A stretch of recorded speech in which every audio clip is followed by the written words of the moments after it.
You're waiting for a feeling that never comes. Most people think action starts with a feeling.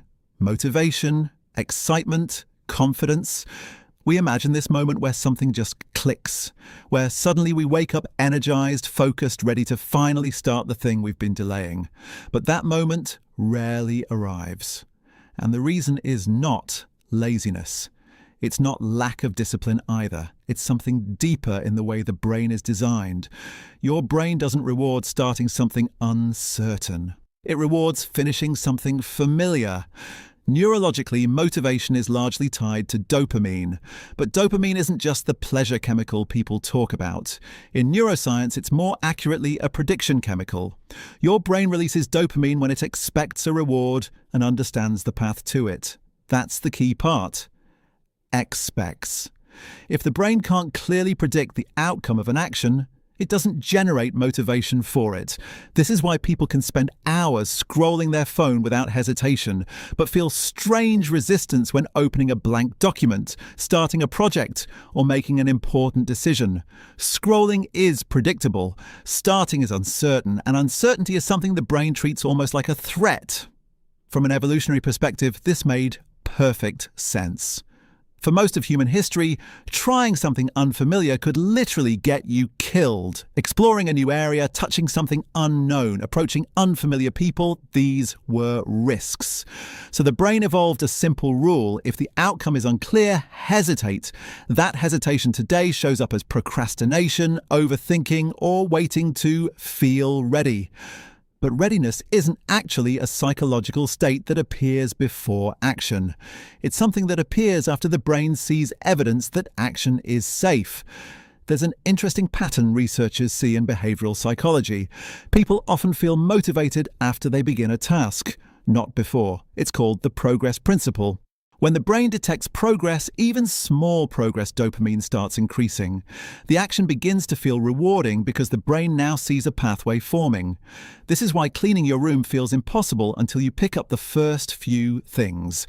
Why writing feels difficult until the first paragraph appears. The motivation wasn't missing, it was waiting for proof. But most people reverse this relationship in their head. They think, first motivation, then action. In reality, it's often first action, then motivation. There's also another psychological trap happening when you wait for the right feeling. Your brain starts imagining the perfect emotional state to begin something. You think you'll start when you feel clear, when you feel confident, when you feel inspired. But the brain is terrible at predicting future emotions. Psychologists call this affective forecasting. Humans consistently overestimate how strong future emotions will be. There's also something even more subtle happening. Waiting protects your identity. If you never start the thing you're thinking about, the business idea, the creative project, the goal, it remains perfect in your mind, untouched by reality, untested. Failure only becomes possible once action begins. So the brain delays action to protect the version of you that might succeed someday.